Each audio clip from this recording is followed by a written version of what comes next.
To the top, here I go, think I'm chosen to be the king of rock, think the people have spoken. I can hear the tick-tock of the clock, I'm in motion. So now I'm gonna pop, causing all this commotion. Yeah.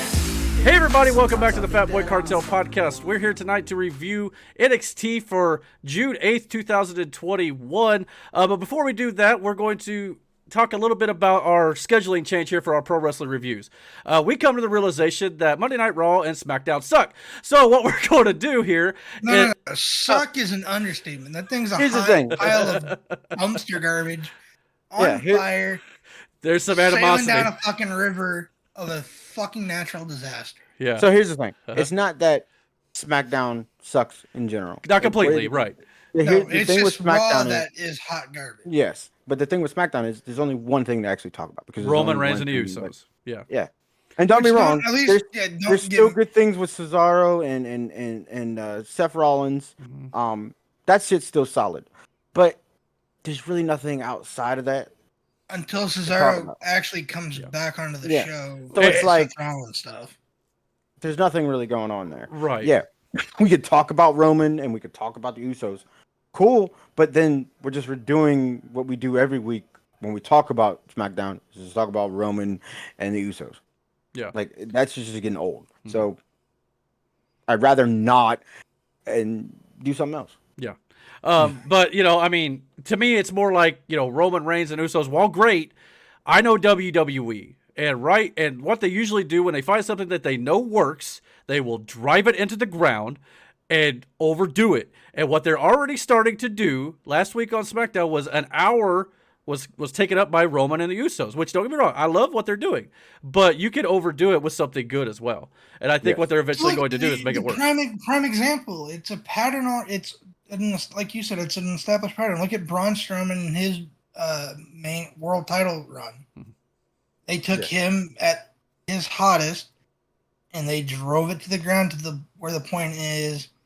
Just this past year, he was in the world title match at Backlash because I refused to add the fucking WrestleMania name to it. Fuck that. But he was in the title match at Backlash and I was like, who cares? Yeah. He had his turn. Right. So the bottom line. It's now getting to that point with Drew as well. It's like he's been in the main title picture since winning it at last year's Mania to the point of where now a lot of people just don't care. Mm-hmm. Because it's I get it, but they haven't established anybody else to put in that role. No. There's a lot of things. It's like last night they had that contract signing between Bobby and Drew. Mm-hmm. The consensus across the internet is that, my God, that was boring. Mm-hmm. Yeah. In spite of the fact that Drew cut a fucking table in half with a goddamn sword. Which I thought was cheesy. It was cheesy, but it was still... It was different at least. Yeah, it was still different, but it still didn't enhance the segment because people still say it was boring. It's like... Because they're over. You've gotten to that point with the fans that you've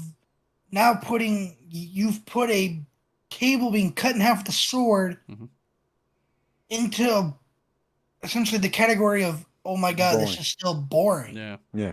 And that's just basically the way Raw and SmackDown is in general right now. So until they improve, we are definitely open to the idea of bringing Raw and SmackDown reviews back in their full incarnation here. But until they start to improve drastically, we don't feel like it's a good service of our time and the audience's time, you listeners here, to give you a full review for shows that really are not that good in general. We feel that we're practically just shitting on them. Yeah. And we don't want to do that. We want to praise the good stuff, but it's just so hard to do with these shows right now. But we are going to continue to review NXT, AEW, and possibly AEW Rampage whenever that debuts, whatever day it may end up being on. Based on their ratings, that may change. But we're thinking about doing those shows, and we will continue to do all the main roster pay-per-views where we will continue to discuss Raw and SmackDown during those shows as well. Plus, we're going to do the pay-per-views for NXT and AEW and all that going forward. But until they improve, we are going to just talk about Raw and SmackDown for a few minutes on our NXT reviews, our Dynamite reviews, or whenever it might be. So keep an eye out for the little logo for Raw and SmackDown and all of our thumbnails for our videos too. So those are the shows you can check out our quick thoughts on those shows. So we will continue to cover them just a little bit, but we're not going to go into it in depth because it's just a big waste of time, unfortunately. If something interesting happens, cool, we'll talk about it. Absolutely. But until that, fucking thing, everything. Yeah. Fucking talking about it. So with that being said, that's our little bit of house cleaning for our pro wrestling reviews moving forward. So you definitely still have we're going to go over them still. But with that being said, Monday Night Raw last night, anybody's quick thoughts on it before we move into NXT? Watch that shit. Move on. Dumpster fires sailing down the river. I'll say this. There were, out of the whole 3 hours, there were two things I thought were actually pretty good. One, the Kofi Kingston MVP promo backstage where MVP was talking about how he was crying when Kofi won at WrestleMania. Okay, that was good. And then the Viking Raiders, WWE actually made the right call here. Despite the fact the Viking Raiders haven't done anything since they've been back, they did have them win the Battle Royal instead of RK Bro. So I thought they did a good job of not blowing their load too soon on RK Bro, so to speak, and saving that for a bigger show. That being said, though, the Battle Royal at the beginning, you had two teams in there. Miz had Morrison wrestle for him. Miz wasn't even in a match with a torn ACL, so that was ridiculous. Lindsay Dorado was also in this match without Grand Metalik, who apparently might have been injured. Where the fuck is he at? I heard that he was injured, but they didn't know until they scheduled the match, so they just acted like it. Bullshit. That's what I heard. Now, who knows? But anyway, you had two tag teams. Basically, only had one member in the Battle Royal, which made no sense to begin with, because if whoever won, who's going to get the title shot? But then you had the Rhea Ripley, Charlotte Flair thing, where, again, can they coexist? We've seen this for 5-6 months now with every champion on the women's roster especially.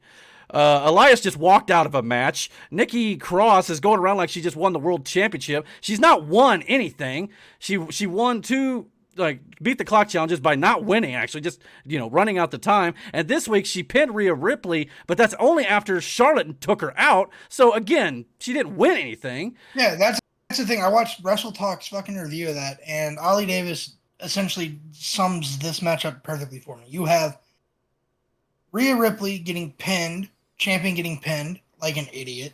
You have Nikki Cross and Asuka celebrating on the fucking announcing table like with a meaningless win, like a bunch of idiots. Yeah. The only one to come out of this looking any kind of good is Charlotte. Yeah. Because it's what they do. Also, we had Jeff Hardy pinning... Charlotte lol.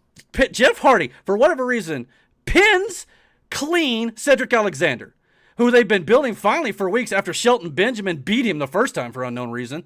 And then now, after 3-4 weeks of solid wins, Cedric is just pinned by a guy who's at the end of his career for no reason whatsoever. Former world champion, absolutely, but there's no point in it at this stage of his career.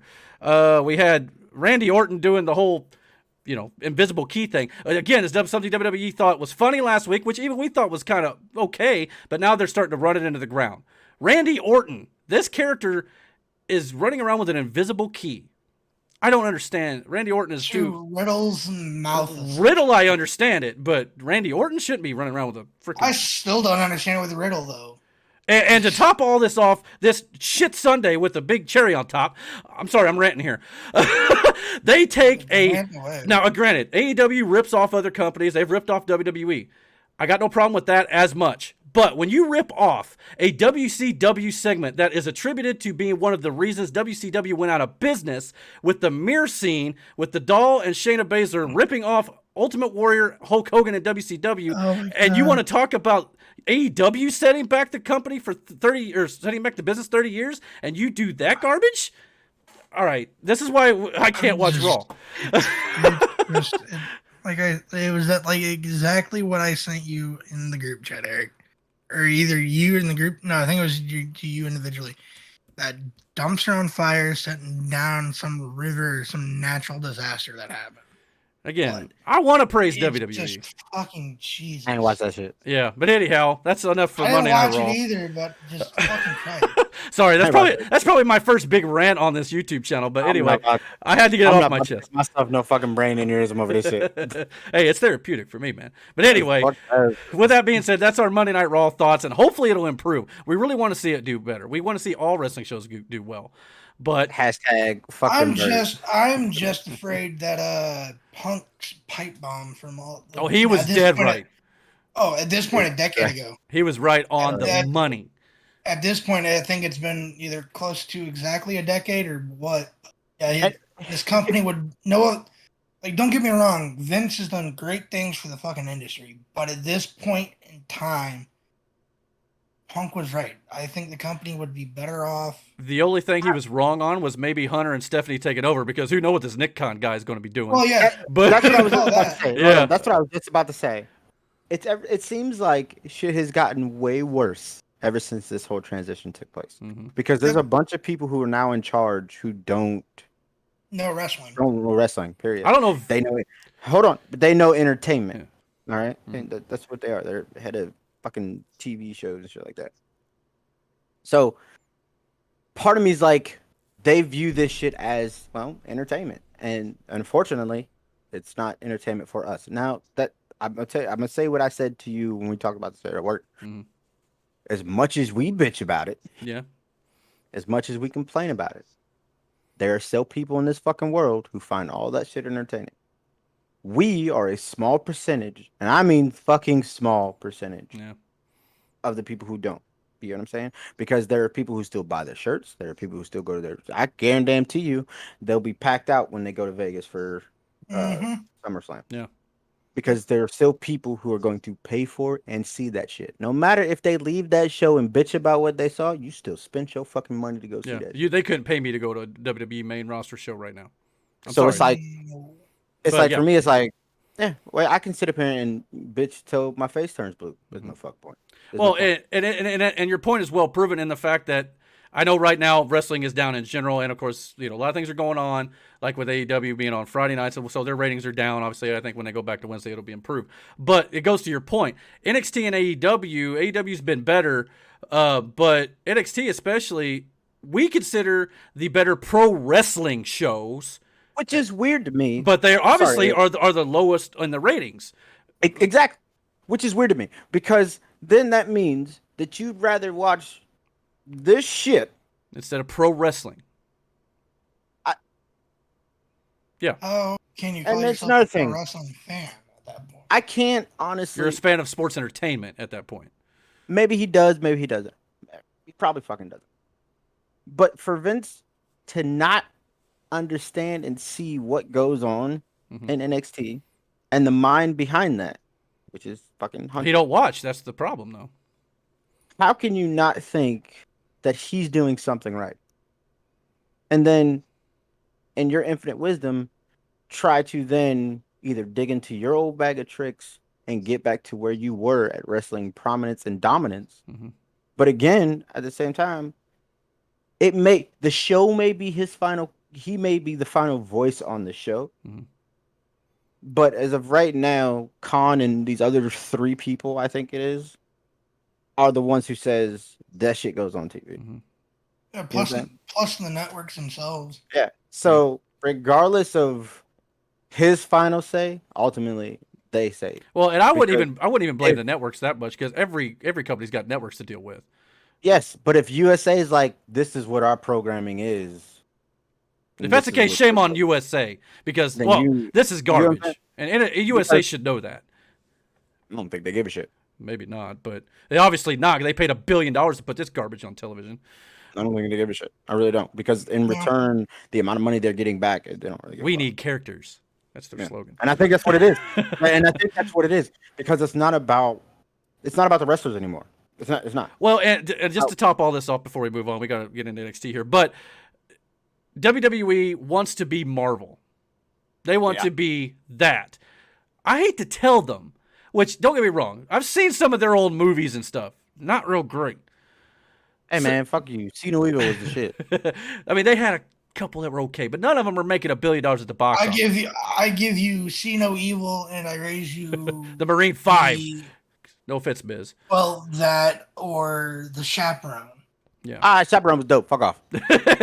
But they want to be Marvel or this big entertainment conglomerate. I hate to tell them, they're a pro wrestling company. Whether they want to call themselves that or not, that is what they base their entire shows around, is that. They may not call it that. No. The moment it changed from World Wrestling Federation and became World Wrestling Entertainment, that's fucking it. That's what it is. Well, then they're butchering a different genre then, because if they want to be sports entertainment, I hate to tell them, that's not going to fly with most wrestling fans.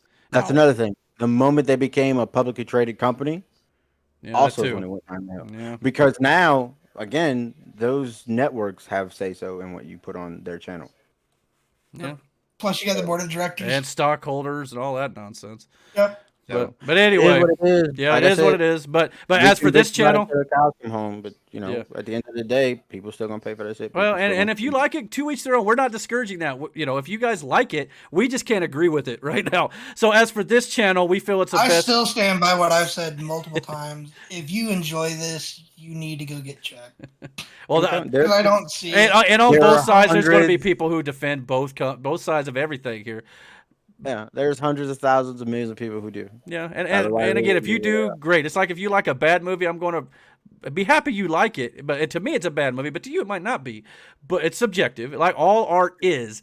But we just feel like for this channel and for our sanity at the moment, until we feel it's better, we're going to just cover it in passing. And so since it's been 15 minutes talking about that, let's move on to the show we were actually here to review. NXT.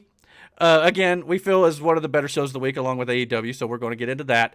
For June 8th, 2021, started out with Oni Lorcan against Austin Theory. They set this match up, last week when they kind of were in the training room arguing over the Gargano and Pete Dunne and all that stuff.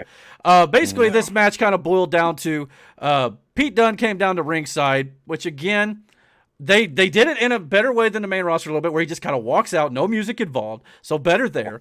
And it really didn't distract anything at first. And Johnny Gargano come out during a commercial break to kind of even the odds a little bit here. And it ended up breaking down into a brawl with Gargano and Dunne on the outside. This is where it became a little WWE main roster-ish. They got the distraction of them brawling on the outside cost Austin Theory the match. He was pinned after a Uranagi by Oni Lorcan here. Again, hold on. Okay. Austin Theory involved himself in a situation that he shouldn't have. He should have focused on what was in the ring. Okay. So to say it devolved into that was his own doing. You should have just stayed out of that fucking business. And you can accompany that because if I'm not mistaken, Austin Theory hasn't, at least in terms of, I want to say he hasn't been in the business that long. But so you can then not necessarily use it as an excuse, but reasoning as to why he got distracted by something going outside of the ring is because he's still relatively new. He should have never interfered. Look, Dunne came out. If you're not distracted by the fact that this man came down to the ring before your friend came down to the ring, then nothing to do with you. You know what I'm saying? When they started brawling, Austin should have just been like, "Hey, that's a you situation," But so he got distracted, and the veteran, which is Oni Lorcan, took advantage of that. That's not really exactly. That's what I'm saying. But he also took his eye off the ball. Huh? I mean, that's on him then. I agreed. I mean, he's the one who should have been looking, but he was, and that's when he got caught. But that's what I was. So it is on him. But to say it's like this main roster distraction, no, not really, because in the main roster distraction, music hits, lights go out, shit happens. The main roster, but this is still a distraction. The distraction loss was caused because of a decision he made. Agreed. It had shit to do with him. But it's like all the main roster talent, though. They didn't have to listen to the music. They could have, just done their. It's the same thing without music. You're like, And again, I mean, this was like what, one distraction for this thing? They had like 2 or 3 tonight, but they had some that were clean and fine. But there were a few on this show, which we'll get into. But so we criticize the main roster for it. I think it's fair to criticize AEW for it. But yeah, I mean, I'm not going to totally crucify did I say AEW? I mean NXT. It's a smart way though. It's like yeah. You lost because of something you did. It's better than the main roster doing it, for sure. You can't blame Pete Dunne for that shit. You did that. Yeah. That's what that's what I was saying is like it's his inexperience because like you said, Brandon, Lorcan, the veteran, was like, well, then this is on you. Well, exactly. He's Austin got distracted for whatever the fucking reason his brain decided to tell him to. Oni, being the veteran, is like, okay, they're dealing with their own shit. I've got a match. Yeah. Focus on the match. And then he sees Austin get distracted. He's like, okay, I'm going to take advantage of this because this dumbass decided to, get himself distracted. In story, this makes sense. You lost because you did this, right? Now, Oni Lorcan, who's also in the stable with Dunne, correct? Yes. Yeah. He knows when he came out, right? And then Gargano comes out. There's no reason for him to pay attention to Gargano. That ain't got shit to do with him. No, because if anything, Gargano tries to get involved, Dunne's going to have his back. Yeah. Yeah. So when they start brawling, that's a them situation. Oni's like, all right, you handle your business. I got my mine. own. Yeah, and he took advantage. So And in then that regard, Austin Theory's like, my friend's in trouble. No. Like, fuck off. We got nothing to do with you. yeah, yeah. I mean, and I'm going to say this about AEW. Lately, they've been having too many interference things too. So I'm going to criticize them where it counts. Another thing too, the interference shit. You can It do gets out of hand, right? But it gets out of hand. Yeah, and there's it too gets much. out of hand quick sometimes. Like, Yeah. come on now. But yes, I'm just saying, like, if you're looking at it from a standpoint of a story standpoint, which there's no real fucking story here, but in a story standpoint of the match, he got distracted because of him. Yeah. You know what I'm saying? Yeah. Like, it had nothing to do with him. The only story for this match was two buddies of two dudes who are in the title match. Got into a fight, and then one of them we're defending the honor of their and it's comrade. probably pretty much over tonight, which is fine. Yeah. It was something to fill time. Should be. Yeah. Well, in the grand scheme of things, I would much rather see an interference finish or distraction finish here like this than like they do on the main roster. Absolutely. I will say this though, Oni Lorcan's been there for a while, and like I remember when Oni Good on and him. Danny Burch started. Oh yeah. And I was like, the guy's name was Oni Lorcan. I'm like, whatever. But then, I mean, when him and Danny Burch got put together as a tag team, is when I was like, yo, these motherfuckers for real. You know what I'm saying? At one point, I remembered it seemed like they were going to get into a chop fest with each other. It's like, that is one man you don't want to. Oh, the chops he was laying on Theory tonight. Austin Theory's trying to chop for chop with Oni Lorcan's like, that's a bad idea, son.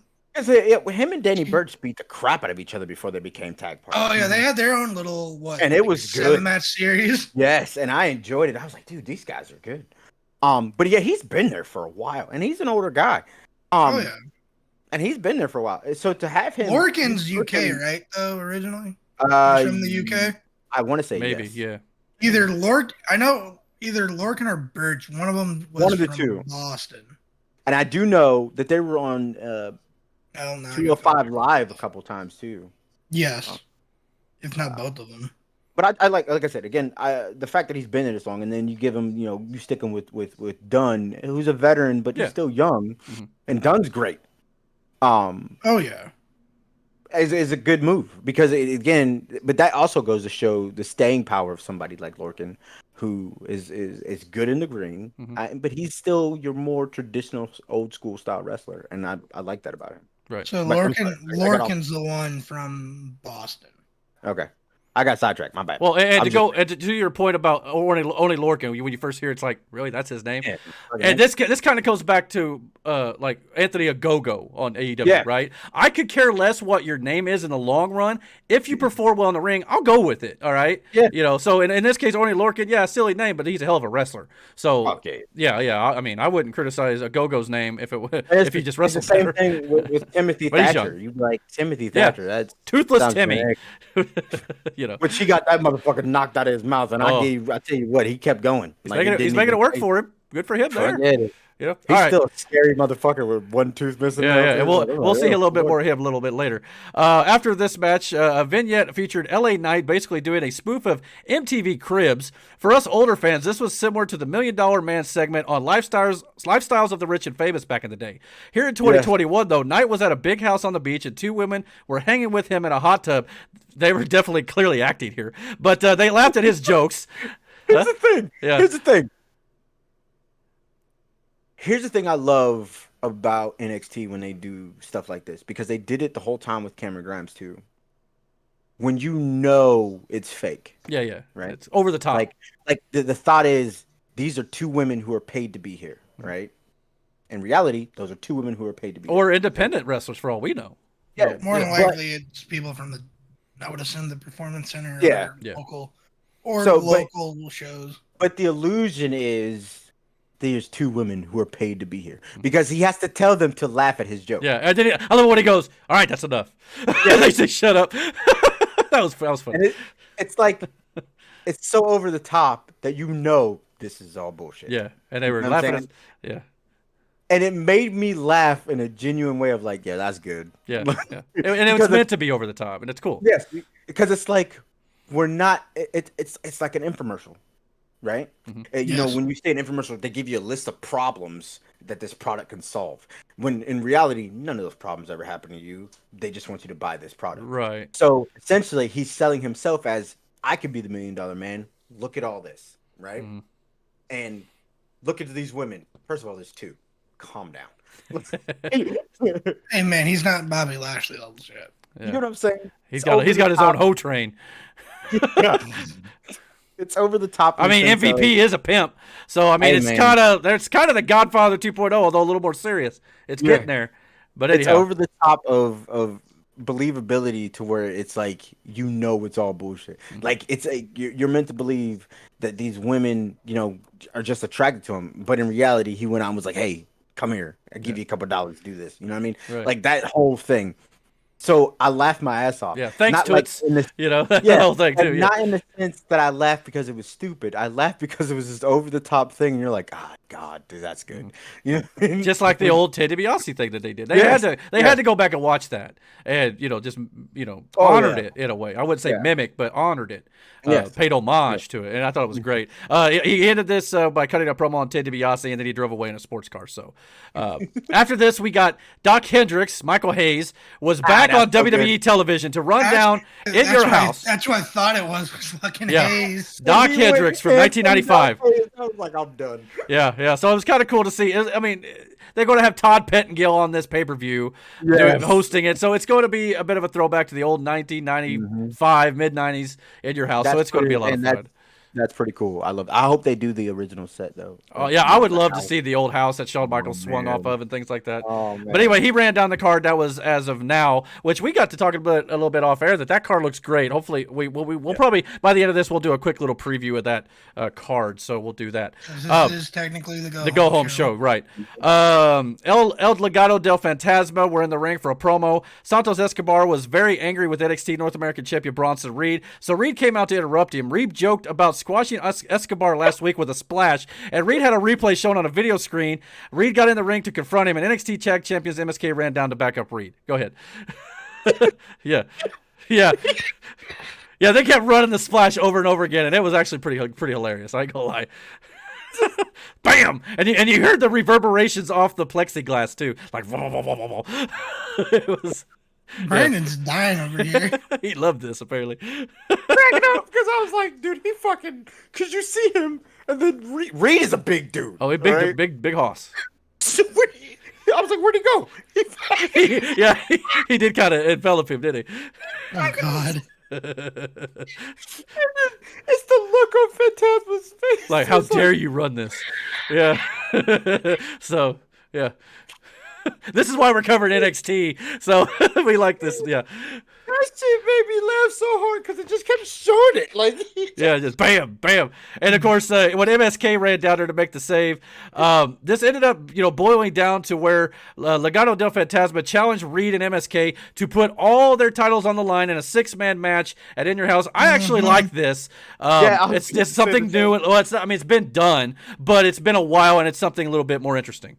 That's what I'm about to say. I know it's been done before, but it's been a long time since it's been done. And I'm thinking, dude, that's a great step to have. Yeah, especially in this situation where Legado del Fantasma are a full 3-man team. And then, of course, MSK and Bronson Reed's been getting involved with it, too. So it makes sense storyline-wise, too. Thing is, I kind of want them to win. El Legado, or whatever their name. El Legado. Fantasma, thank you. I kind of want them to win. Yeah, I mean, I wouldn't be upset at either winner here, to be honest with you. But again, hold on, there's no slight to Bronson Reed here, and I'm not trying to like say his run should end. That's not it.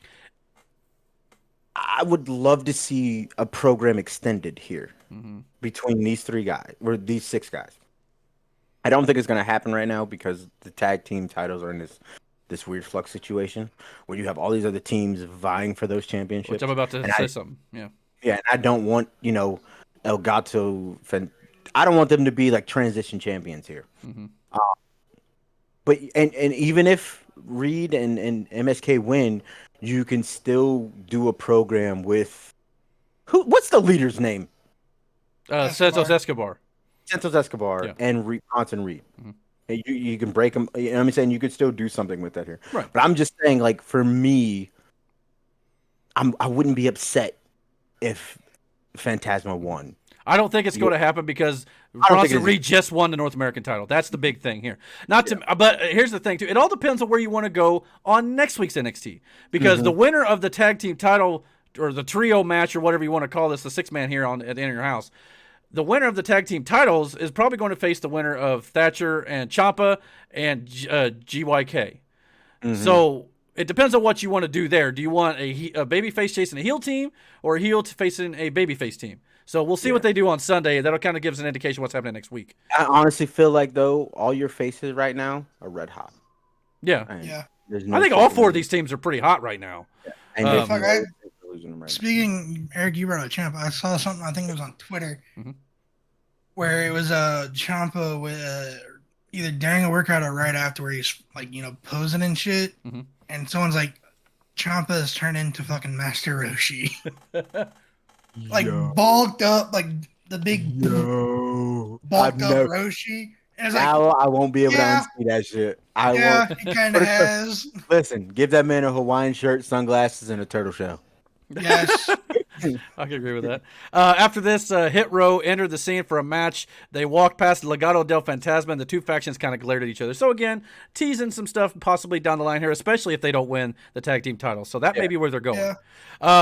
Isaiah Swerve Scott then defeated Killian Dane. This basically boiled down to the fact where Hit Row kind of a numbers game basically. But again, it's a kind of a distraction finish where I think it was Top Dollar ended up dropping Maverick on the apron on the outside, which distracted Killian Dane. That allowed Swerve to pick up the victory here. But again, it's a situation where a motherfucker interjected himself in a situation and why was no business interjecting himself into. Well, also, can we talk about the fact how tall this dude is, to the fact where he didn't have to really do anything except stand there and to drop Maverick on the fucking apron? Just drop him, He just stood there next to the ring, just blop. I didn't realize how tall Top Dollar was. He's almost to the second rope. I believe. The man's tall. I was like, God damn, he didn't have to do a damn thing to drop him on the apron.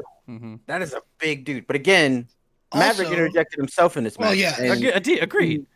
He did like that flipping senton to one of the other guys. I think he was there was a guy trying to distract Killian Dane, and then Maverick came in, so it was provoked a little bit. But again, it is still a distraction. But now, granted, Killian Dane is standing there staring at all this for no reason, and that's what he got kicked from behind. Why he did that? Again, it's kind of on him, but at the same time, it's still a WWE style distraction finish. And if it's going to happen, I'm going to call it out. Unfortunately, also out of this match. Oh God, if I can catch my breath. The one, like there's a match I want to see come out of this little match that they had tonight. Okay. That's Dane versus fucking whatever the big dude's name is. Top Dollar. Yeah. I want to see that match. Yeah, might happen. I think you'll get that. Yeah, I think you will. I think you'll get Top Dollar and Swerve versus Maverick. And, but still, a singles match with Dane and Top Dollar. That very well. Maybe your pre-show match, actually. This may be the catalyst for Wolf to eventually step in. If he's re-signed. Yeah, I was going to say, I thought he was let go, but maybe. Never say never. I mean. Yeah, he got yeeted. Yeah, he got the future endeavor. Yeah. So he's another one of them guys that's out there on the market. But the finish to this match, though, with Scott's fucking kick in the corner, though. He hit that flush. Yeah. That looked like that hurt. He caught him good. Yep. I was like, Yeah, walk it off, Dane. Walk it off. All right, after this, Poppy arrived at the building, which I got to admit, I didn't think Poppy did too bad tonight. I'm not going to lie. No. She didn't sing. No. She was involved in some storylines, and I thought it worked out pretty well. Super fucking creepy. Well, we'll get to it. Well, yeah. Because, like, the deadpan stare at the camera when she I was like, the fuck is that? Yeah, it's kind of her personality, I suppose. Yeah. Candice LeRae was not happy that she was there. She was vocalizing her anger over Poppy alongside her NXT Women's Tag Team Championship partner, Indy Hartwell. While LeRae was angry with the singer, Hartwell was sure Dexter Lumis was still in love with her. Hartwell ran off to find Lumis. So after this, we got a Cameron Grimes vignette made. Again, it's kind of the same in the same vein, but he was going a little bit more over the top because it's Cameron Grimes. But again, great. This is awesome. So my man took the stogie. $100 bill. Yeah. On fire. Light it on fire. With the stogie. Immediately. He goes, look, Ted, just like you. Yeah. I don't know if I ever saw Ted smoke well, maybe in that one video, but. And then he took a drink of the bourbon or whatever the hell it was. He was He has no clue how to be a millionaire, and it's great. I go. Looked at the lady and was like, "You taste this?" She was like, "Yeah." I mean, I ain't gonna lie. When I first saw Cameron Grimes after we started getting back to NXT, I didn't know where to go with him. I'm loving him now. This is like, he's won me over. She's giving him a massage. The camera cuts and then Grimes is like, bah, bah, bah, bah, bah, bah. He's like, "That's how you do this." Yeah. This is gold. It's great. This whole feud. And Ted DiBiase makes it better. Man drove off in a fucking Bentley. Yeah. And my first thought was, I wonder if that's Vince's Bentley.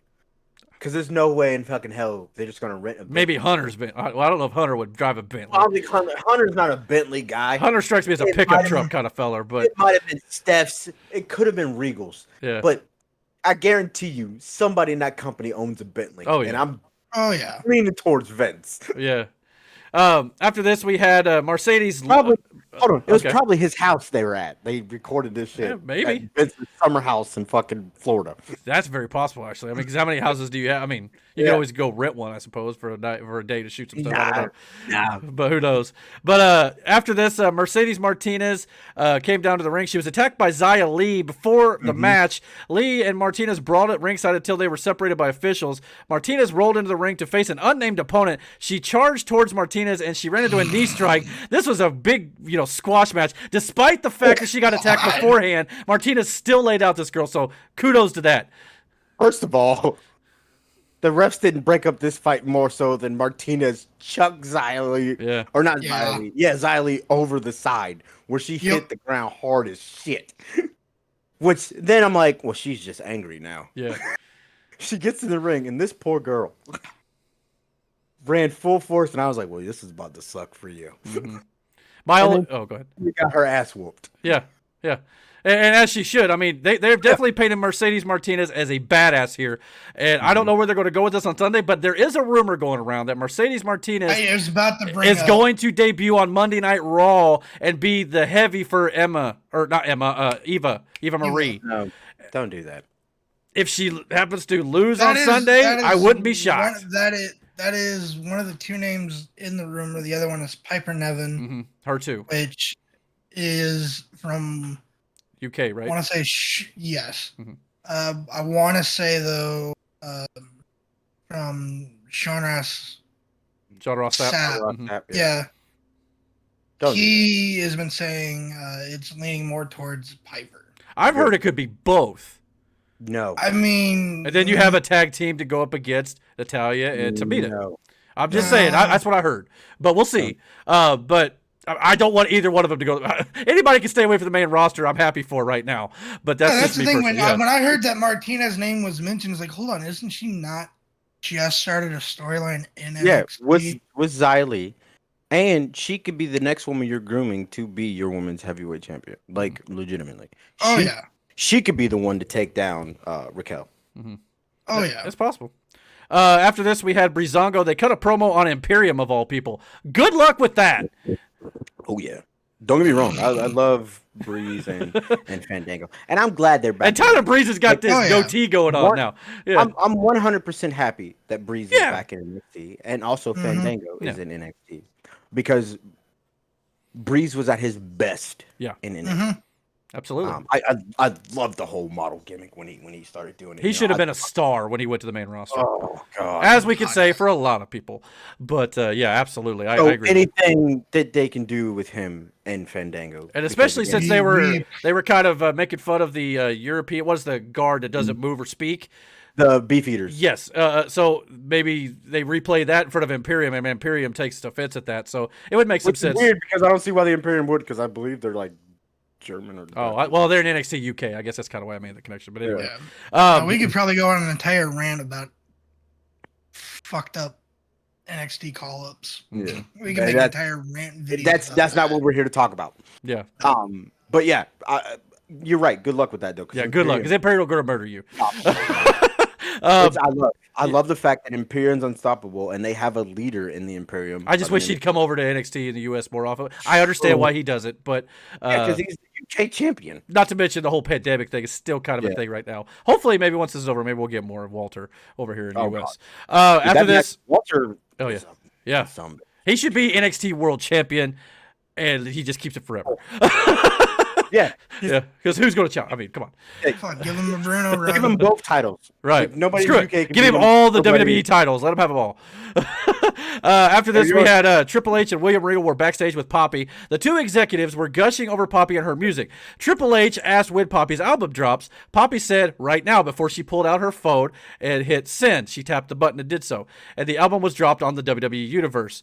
Triple H was amazed at technology, showing his old geezerness here. I mean, obviously, this is all an act. Triple H knew all about it, but things got really weird. Triple H in this entire he was great segment.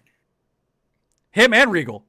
Fucking great. Yeah, because after this happened, things got rather weird. But again, awkward. Yeah, Hunter and Regal sold the heck out of this. Dexter Lumis walked up and approached Poppy with a picture he had drawn of her. Poppy was so happy with the picture, she gave Lumis a big hug. That's when Indy Hartwell walked up just in time to see Lumis and Poppy embracing with the hug. Hartwell was very upset by this, and she ran away in tears. Dexter Lumis's eyes were just like, oh God, he sold it all on the awkwardness of like, didn't say a word.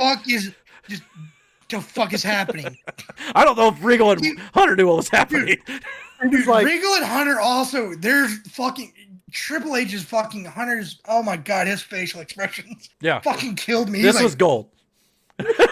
Yeah, he's like, oh my God, way over the top, but in a scenario where it's going to work because this whole feud is over the top. Like the whole DX thing when like Slaughter's in the ring yelling at him and him and Sean are going. Yeah, exactly. Yeah. It was Dexter. Lumis gets a hug. He's like, yeah. Where awkward. When Hartwell gets him, he's like, yeah. I mean, like, oh shit, this just got awkward face. I mean, I still want to know where the hell this is going, but the fact that Lumis doesn't talk is, it's hard to get over. A character that doesn't speak, but his facials say you gotta have facial expressions on that. You know what I'm saying? Like his wide-eyed. They speak so much more than if he were to say something. Yeah. You know what I mean? Yeah. Right. And the deal with that is you get that moment where when he does say something, it'll mean so much more. And I think you'll get that. It's some interest between him and Hartwell. Mm-hmm. He'll say something to her at some point, and they'll be like, "Holy shit!" His voice is probably deep as shit. We just don't know it yet. But like you saying with the facial, the way his eyes were in the segment was just like he is utterly confused. Yeah, like why he doesn't know what's going on, and why am I being hugged right now? Yeah, like why is she touching me? Should I kill her? What should I do? should I take her to my back room closet? Snap her neck. Like what is happening? Let's see here. I lost my spot here. So, all right, here we go. After this, we had the priceless announcement by the $1 Million Man. He's standing in the ring. Oh my God! Well, first of all, before this happened, Cameron Grimes and LA Knight arrived at the building for their segment with Ted DiBiase. They did a lot of comedy with each trying to upstage the other. At one point, LA Knight knocks a wad of cash out of Cameron Grimes' hand. He yells, "That was $6,000!" And Grimes or LA Knight's like, "I'm sure it was," and he just closed the door. But anyway, again, comedy gold here. They enter the ring. Ted DiBiase invites them down, and he said it was time for them to climb the ladder of success. That's what a giant ladder, rappelled down from the ceiling. It was golden. Just not a ladder. This bitch was golden and had a green dollar sign on it. $3. Yeah, I think at least one. They might have been a couple, but yeah, absolutely. The gold ladder. The ladder of success. And it was during this they cut a little bit more promos, and then Grimes said he started to climb the ladder and said he was vowed to go to the moon and win this match. But then he asked what he was going to be reaching for, and the briefcase was brought into the ring by guards. Inside the case was the $1 Million Championship from back in the day. So Grimes versus Knight is now a ladder match for the $1 Million Championship. This is going to be great. I was making dinner, right? And I'm looking at this on the TV, and I go, if that's what I fucking think it is, I mean, I kind of figured it was eventually going to come to this. I didn't know it was going to be this quick or a ladder match. So I'm glad thought they were going to do like a reimagination of the $1 Million belt. No, this was the belt. To see that it was the belt, I was like, yes. Yeah, I would fight you for that belt. Yeah. So I mean, I think this is going to be. Again, not knowing this was going to be a ladder match, I think we all kind of assumed that whoever won this match was going to be Ted DiBiase's guy. And obviously, I think the more and more this goes on, it's clearly going to be Cameron Grimes. But you're going to be the $1 Million champion because the clash between Ted and him are going to be great. I'm here for it. That's the thing. I think we all assumed it was going to it was the winner of this match was going to be, obviously Ted's chosen to carry the legacy. And then as I assumed not knowing going in ahead of the time, oh, this is just going to be, he'll be just verbally awarded the legacy. And then at the very last second, Ted would bring out the title at that point, saying, no, here's the legacy. But to have it like this, so it's still fucking hanging above the ring, knowing what's at stake is going to give that a great visual. Oh yeah, yeah. So we'll see how they do in a ladder match. I'm sure both these guys can pull it off. Hopefully, I don't know. I haven't seen LA Knight as much, but I'm looking forward to this. I think it's going to be great. The storyline has been good, and it's been very entertaining, top to bottom. It has been entertaining. And again, there's a way to do entertainment, make it funny, also believable, and not boring. Yep. This is definitely not boring, if anything. So that's for sure. It's funny. Like that the 2 seconds between those two. Like I said, I laugh, but not in the sense I've laughed like, oh, this is fucking stupid. Like I'm laughing at you. I laughed because I was supposed to laugh at these segments. Oh yeah. And it was good. Yeah. After this, we had the Grizzled Young Veterans, James Drake and Zach Gibson, defeated Austin Gray and Ikemen Jiro. I think that's how you say his name. This was basically an enhancement match, pretty much a squash for the most part. But what made it interesting... Yeah, go ahead. You can't say it was that much of a squash because these guys got a lot of offense. Well, yeah, they definitely were. Yeah, and apparently I learned don't touch one of their jackets. Yeah, that's it. Yeah, you don't touch his jacket. It's like Grimes' hat. Right. Yeah. What used to be his gimmick. One more thing, back to the Cameron Grimes and LA Knight thing. I'm sorry. Okay, go ahead. Real quick. Did you two hear at the end they had the DiBiase laugh off between the two of them? Well, I heard him laughing. No. Yeah, they were laughing, because Ted's laughing in the background, right? And then LA Knight laughs. Oh, I gotta go back and watch this now. LA Knight laughs. I hope they upload that shit. I was dying. For whatever reason, I must have been focusing on getting the show ready, and I didn't catch it. Doggone it. I'm gonna have to go check that out. That sounds great. I caught him laughing, but I didn't catch him laughing at each other. So, man, that's good. All right. They're standing right apart from each other, and they're laughing back and forth at each other. It was the funniest. All right. Yeah, I'm going back and watching that later.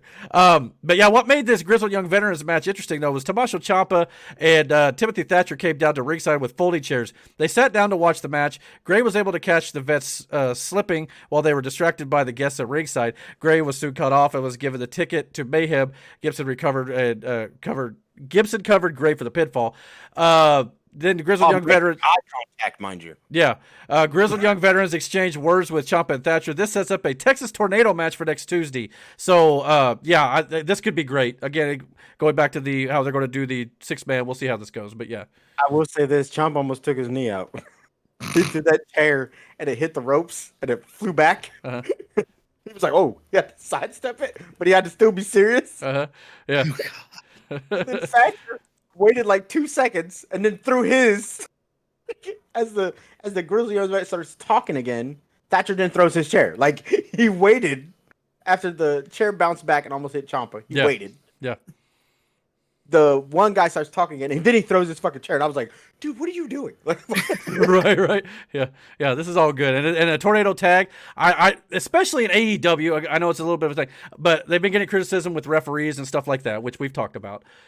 One thing I think AEW ought to think about doing is what NXT just did. If you're going to do a match where they're not going to regard the referees, do and say it's a Texas Tornado match. We could just accept it that way.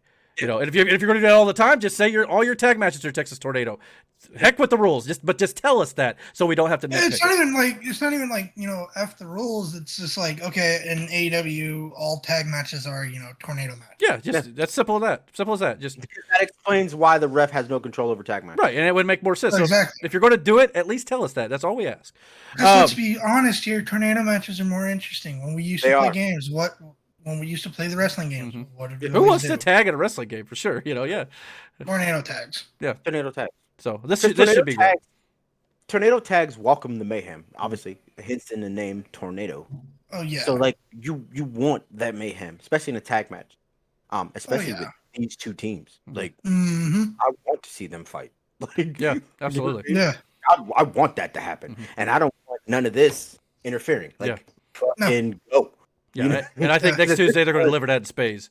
Yes, this has warranted it at this point. These two teams have been going at it, and I want that to happen. You know what I mean? Because you do it like with AEW, you do have like the traditional style tag teams, like and I'm okay with that. Yeah, that's fine. Like FTR and stuff like that. So yeah, they probably wouldn't like it for sure. Well, no, but with like the Young Bucks tag matches, have just like the Young Bucks say like, all right, all our future matches are going to be fought under tornado tag rules. Yeah, and if you want to pick and choose when you do it, fine, but just tell us beforehand. Here's the thing, you remember we watched that ROH show and the pure matches that we got to see. In a pure tag match, the ring rope, all that shit applies. You know what I'm saying? Which is a pure match is basically a traditional tag team match. That's when the ring rope, all that shit applies. Right. And I feel like a lot of teams and a lot of tag teams do not implement that. Like that's a huge part. You know what I mean? In outside of like FTR. Yeah. They made it a point, and I think they've helped some teams get that over in AEW. But yeah, there are some teams who still need work on it. I think it'd also be dope to have a stipulation to where like anytime we're in a tag match, it's always tornado tag. Yeah. You know what I'm saying? Yeah. Like I think that's a dope concept to have. That's why I wanted AEW to adopt the elimination triple threat, because it would be different than the other company, and there's no cop outs. But but again, that's just my nitpick on AEW. And again, I'm going to criticize them when I think they deserve it. After this, we had Bobby Fish had his sights on Oney Lorcan. He had this backstage video package where he was basically beating up a punching bag, preparing for his next opponent. So whooping that punching bag's ass, boy. Yeah. I don't know when we're going to get that with Oney Lorcan, considering he's in the championship match. I'll assume maybe next week when he loses. Yeah, most likely.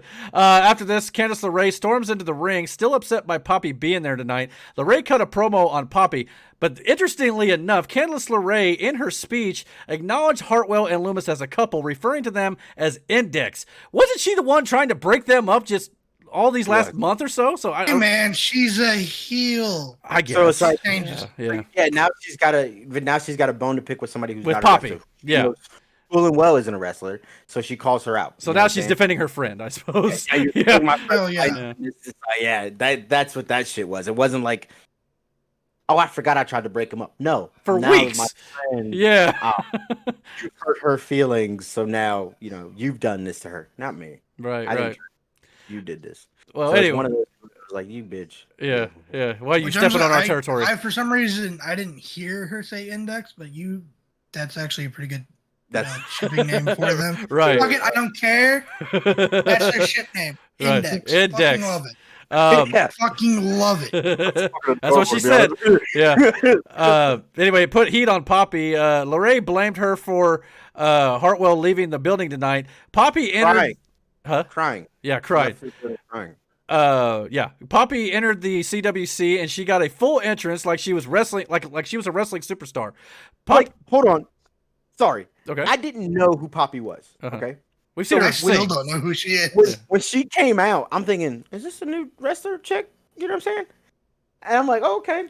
So then I was like, wait, that's the same creepy chick I saw earlier. Yeah, and she sung it, Stand and Deliver, and all that stuff. So so it's the same chick. Yeah, it all clicked in my head after that, but I was like, but go ahead. Sorry, go ahead. All right, no problem. Let's see here. Poppy said she doesn't wrestle, though, and she knows someone who does. Cue the theme music for the return of Io Shirai.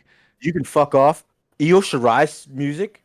I'm sitting there like, yo, who is this? Oh, shit. And then I see it's like when she says, like, I know someone who does, it's like, wait, who's not been here for a while who can make a return? Yeah, I'm glad to see her. And not once did Io Shirai click in my head. I just thought, I honestly, and I told because we thought she was gone.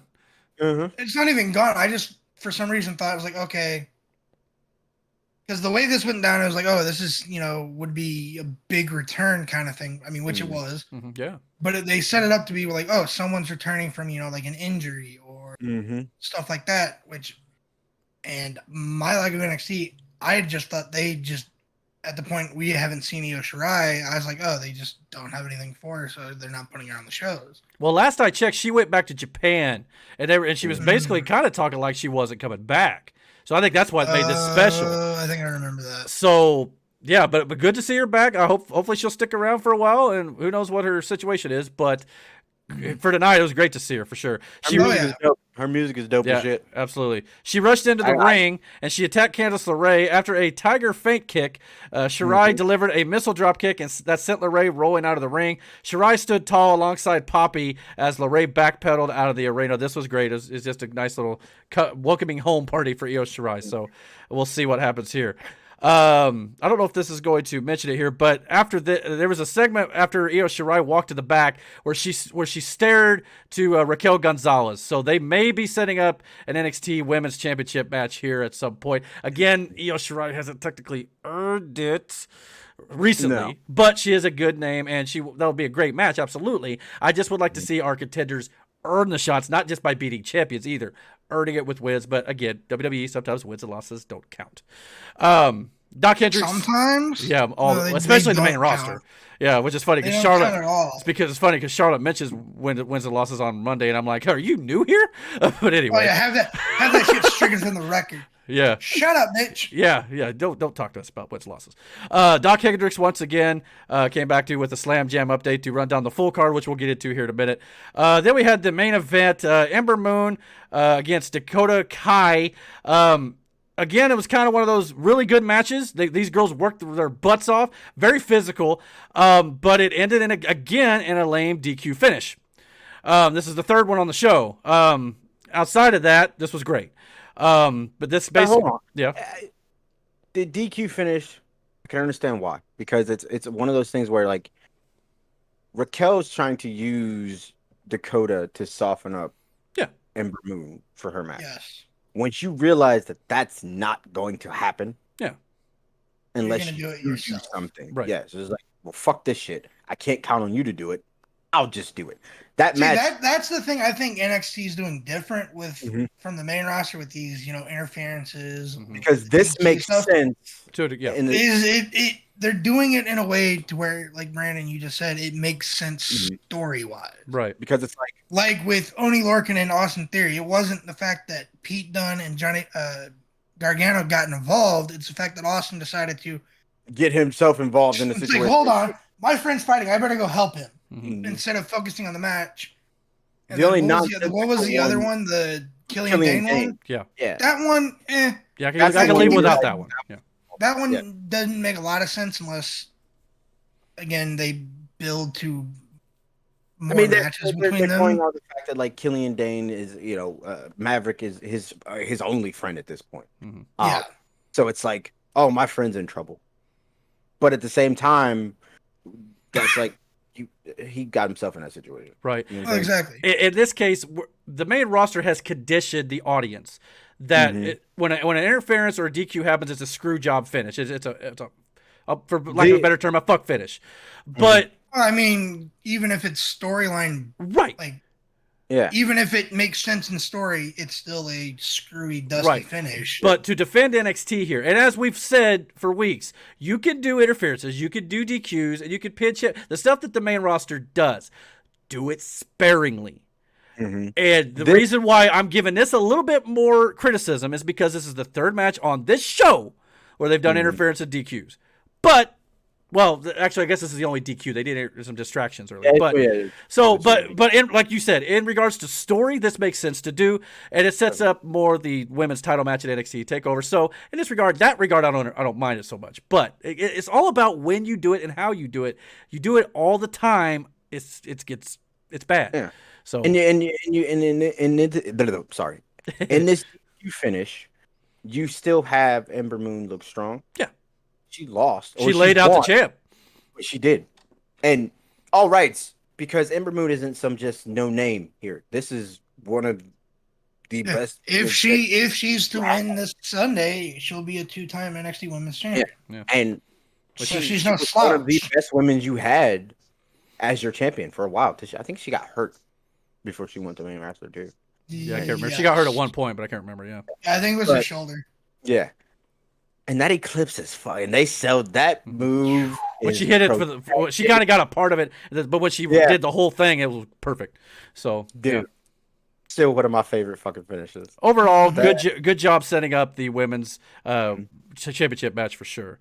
Even though a lot of times I would prefer the challenger don't touch the champ on the go home show. But in this case, I think it worked well. It wasn't by choice here. Yeah. Yeah, no. Raquel got involved. But before that, Ember took her out on the outside when she dove at Dakota, and they were both there. But you got to. That's because Raquel's in. She was in the line of fire. Yeah. Yeah.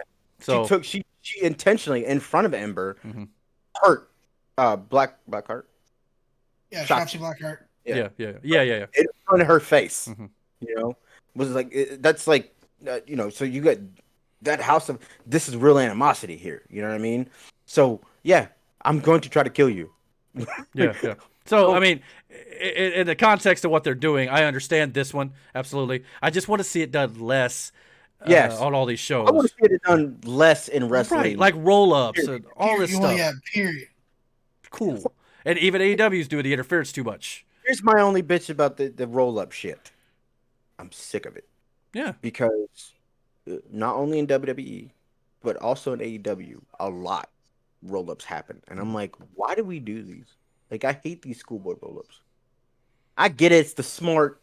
You're not paying attention. It's shocking. It's quick. That shit happens a lot. After a while, you got to be like, man, hold on. You know what I'm saying? Like, kick out of it. As he beats the hell out of his mic. But anyway, then we had the main event segment on the Go Home show, which was basically a Fatal 5 face-off.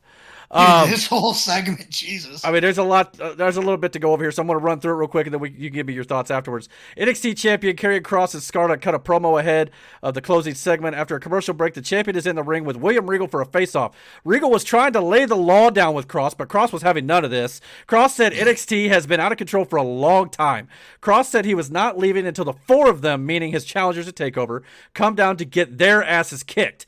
Kyle O'Reilly was the first to answer the call. O'Reilly cut a promo that concluded with him saying, "It's a matter of time before a guy like me walks down here and takes the title from you." Johnny Gargano appeared at ringside sarcastically saying those were some sick birds by O'Reilly. Gargano made fun of O'Reilly in his blue jean jacket. Gargano stood on the announce table to cut a promo on Kross. Somewhere in this all, Kross called Gargano a mark. Out next is Pete Dunne to interrupt.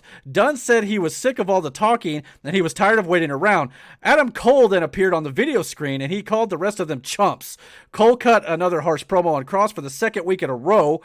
Great promo. O'Reilly called Cole a bitch for not being there in person. O'Reilly said that was not himself.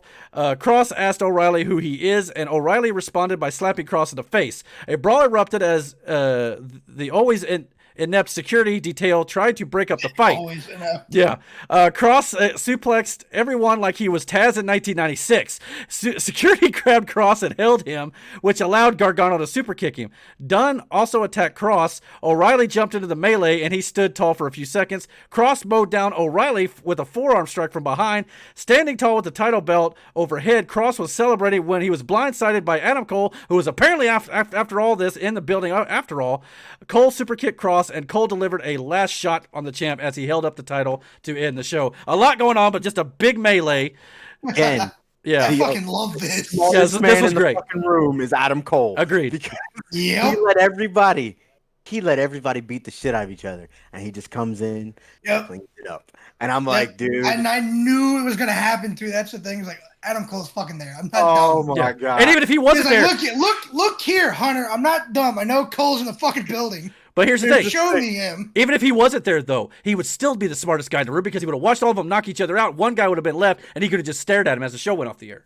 Oh, wait, I'll see you on Sunday, chump. Smartest man in the fucking room. He was like, this was great. Yeah. Right. Here's the thing.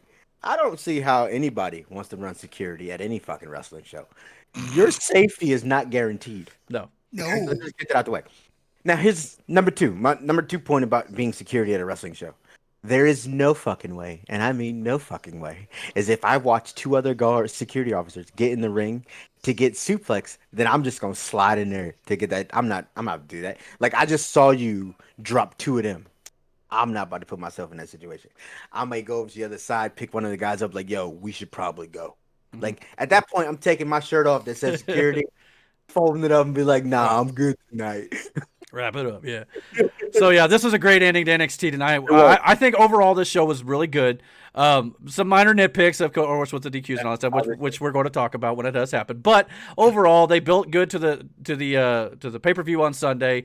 And again, a different start time. I think they went back to the 8 p.m. slot, so the pre-show will be at 7. So keep that in mind if you go to watch that. But speaking of Takeover in Your House, let's run over the card real quick. A couple of them we're going to go over kind of quick, just because I think we kind of mentioned it during the review here tonight. The Bronson Reed and MSK versus Legado del Fantasma. Obviously, I think we're all in agreement that Bronson Reed and MSK retain all their belts. Yes. But I wouldn't be mad either way. Yeah, and it'll be a great match regardless, I think it might. And and before we continue, I think that's for me. Mm-hmm. I absolutely love matches to where I don't care who wins. Mm-hmm. Yeah. Well, it's the stakes are high, but it's like I would be happy with either team, person, 3-man, whatever. I don't care who the winner is, as long as it's a good match. Right. And I think every card on this show looks good. I love matches like that because it allows me to get more into the match and like not worry. I was like, oh shit, ooh. Yeah, you know he's going to lose. Just all this is a mute point. In this one, I can see it going either way, and exactly. Yeah. Well, the good thing here is too. I think there's only 5 matches as of now for this show.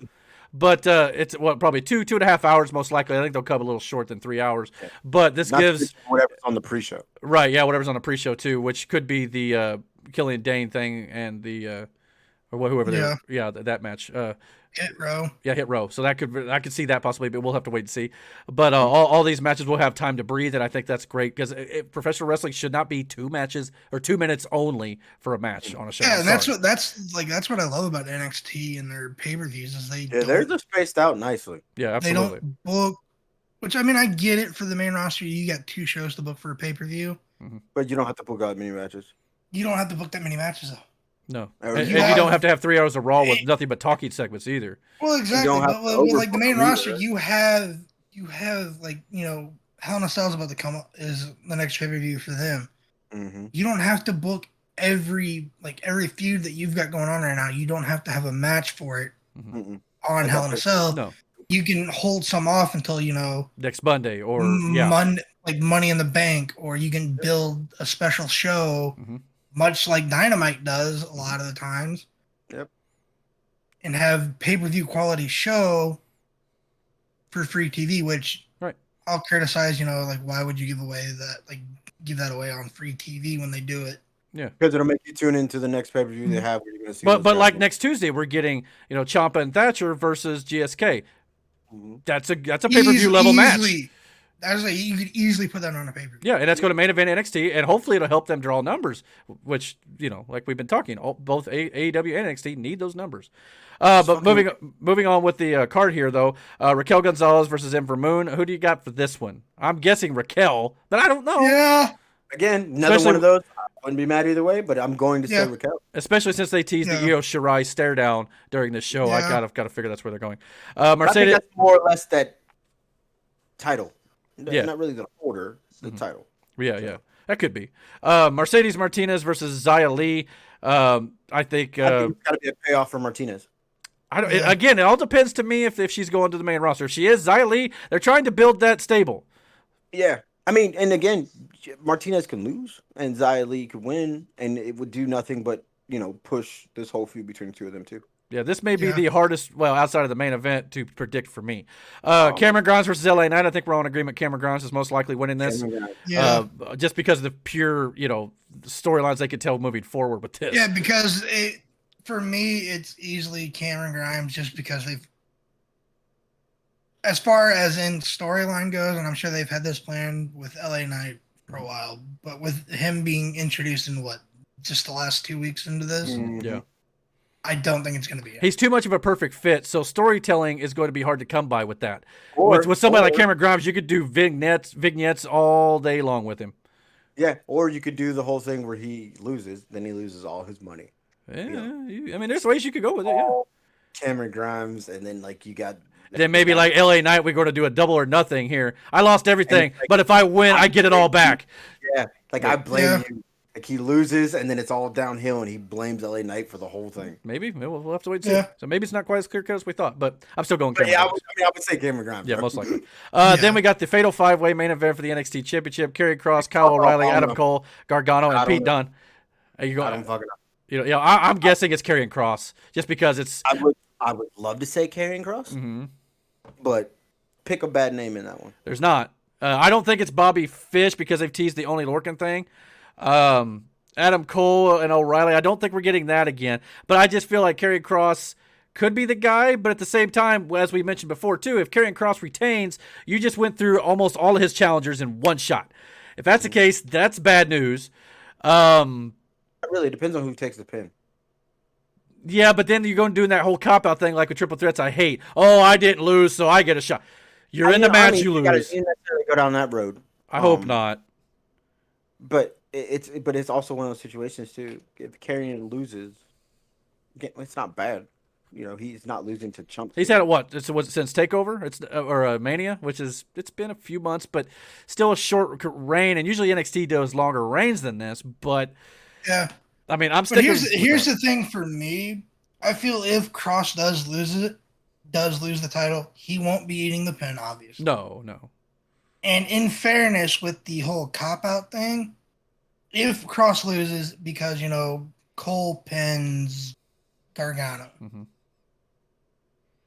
Kross then could say and have a little bit more weight behind it. It's like, you didn't pin me. Yeah. He's the only one that makes the most sense to me to be upset by losing by not getting beat. Everybody else has no right to say so. Especially if he takes over in the match. Yeah. If he's the one in control. And then he could come out on Tuesday, annihilate whoever is the champion, set up a one-on-one. You could do that. But I'm probably just going to pick Kross, and then they're going to have to figure out what to do as a challenger, in my opinion. But that's the thing, though. It's not like any of these guys are going to look bad if you lose here. No, it's just now that Kross is going to say, I beat all of you, and he's not wrong. But But if you bring in Walter, there you go. There's the challenger. But I don't know if you're going to do that. But you would not against Kross. Maybe at SummerSlam you could Walter and Kross. But then what? Kross just loses. That means he's a very dominant. At least by then it would be about a 6 month. What is that? About 4 month reign. But it'd be better. I don't think that's going to happen. I think one of those guys would be the one to win it. Not this pay per view. Yeah. But Karrion Kross is probably a win. And again, none of these guys are going to come out trash, or you're going to think less of them because they lost. Oh no, not less of them. It's just where do you go storyline wise, in my opinion. But again, there's probably many avenues we could go down. It doesn't have to be about the whole "I didn't lose to you" type shit. I hope that's the one thing I don't want them to do. Anything else? I think it'd be more or less one of those. I can beat you in a one-on-one situation. Last time there was 5 of us. Where I don't have to. For me to lose, I don't have to be the one that gets pinned. Yeah, it all depends on how they finish this match, whether or not you can go certain routes on here. But we'll see what they do here. I can honestly say those 5 guys are going to tear that place apart. Yeah. Oh yeah, it's going to be a hell of a match. That chaos, yeah. Like that's the thing with me with the whole cop-out thing. It's how you spin it. Yeah. Most of the time, it's I didn't lose. Just you did, but if you do it differently, just that statement, I didn't lose, is where it gets me. It's like but you did. You lost. If from just say if they would take my opinion, I would tell them like from this point on have in these multi-man matches, have them instead of saying I didn't lose, I didn't get pinned. I didn't get pinned. I didn't get pinned. You didn't technically. Yeah. Simple wording would be a lot better. I may have lost that match, but again, that's me and 4 other people. Or however many other people are in the match. Yeah. You didn't pin me. What it's going to come down to is it's going to be total destruction. Where you have 3 guys laid out on the outside of the ring. No rules. Yeah. And then one guy, the other two guys are in the ring. And it's one of those struggle fucking finishes. You know what I mean? Mm-hmm. Where everybody at the end, everybody's just laid out. And it's just an arm drape over the body in the ring. Right. In the 1, 2, 3. Yeah. You know? Yeah. So, but yeah, that basically does it for our NXT Takeover in Your House review or preview, and of course our NXT review for the week. Yeah, my bad. But anyway, just so you guys know too, if you're still listening to us at this point, I know it's kind of a bit of a long review here, but keep an eye out this weekend. We're also going to be doing some coverage of the E3 conference for all the video game announcements that will be coming up this weekend. So we'll be doing some stuff like that here on the channel on the video game playlist as well. So check that out. Also, if you guys like this show, by all means, comment down below. Let us know, and don't forget to hit the like and subscribe button, and don't forget to hit the notification bell so you get all the notifications about when we put up new content here on our channel. And until our next video, guys, take care. Do your thing. Yeah, ready to go, man, lock and load. That's right, I swear to God that I could drop you, bro. Yeah, I've got a shot and I ain't stopping, no. That's how I know that I'm a